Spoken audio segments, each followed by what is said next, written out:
Well, in 64, you wrote My Guy for Mary Wells. Okay. Big hit. Okay.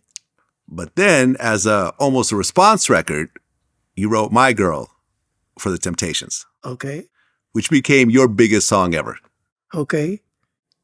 When you wrote that, did you realize what you had on your hands, or was it a bit of a surprise? I would tell you the same thing that I told you about You Really Got a Hold on Me. Whenever I go into the studio, I want to have a song. I want to have a song that, had I written it 50 years before then, it would have meant something to people. Today, when they hear it, it's going to mean something to people. 50 years from now, it's going to mean something for people, you know. So that's my approach to it. So My Girl was inspired by the fact that the Temptations, all of them, could really sing. And they were just, I mean, their harmonies and their vocal presentation was powerful, you know. I tell people all the time, I could have brought the original group of them, well, not the original group, but when David Ruffin came in the group, I could have brought David and Eddie and Paul and Melvin and Otis into this room right here and say, hey, man, sing Ooh. And they said, Ooh, and it would have shook this room. Because that's how they were. With Melvin way down at the bottom, Eddie way up on top, they could just sing, you know. So the first hit that they had was a song that I wrote called The Way You Do Things You Do. And I used Eddie Kendricks to sing the main lead on that.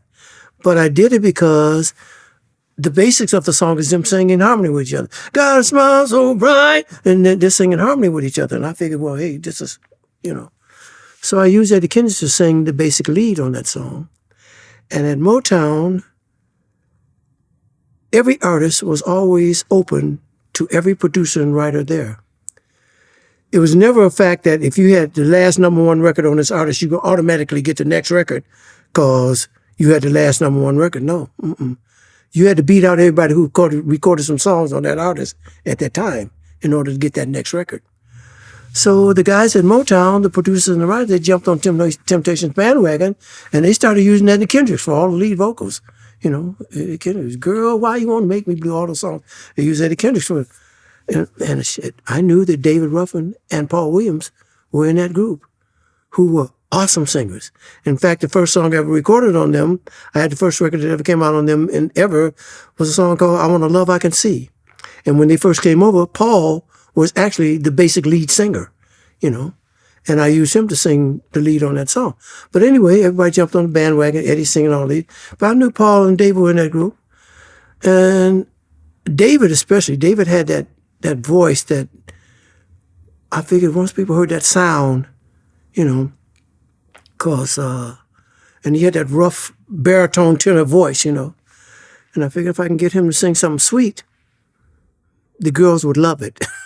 So that's why I wrote My Girl, because I wanted him to sing something sweet to the girls, so the girls would love it, and that was my point. And so I recorded it on them, and then the Miracles and I left town. And at that period of time, if you were a producer at Motown and you had a #1 record, then you got a $1,000 bonus check for having that #1 record. So the Miracles and I left town, and we came back in town, and Barry called me to his office, and My Girl had been out for about 2 weeks, I guess. And he called me to his office. And I went in his office, hey, man, what's that? Blah, blah, blah, blah, blah. And then, okay, here's your check. And he gave me the check. I said, well, here's my check. I said, what is this for? He said, man, you got a smash hit record. So I thought he was talking about on the Miracles on Me. And I said, well, we don't have a new record. I said, what you talking about? He said, no. He said, My Girl. He said, it's only been out there. He said, but it's just jumping up the charts. He said, it's going to #1. So here's your Here's your $1,000. I didn't expect My Girl to become what it has become. It is now, as a songwriter, my international anthem. Yeah. You know what I mean? These two people sing with me and play with me and stuff.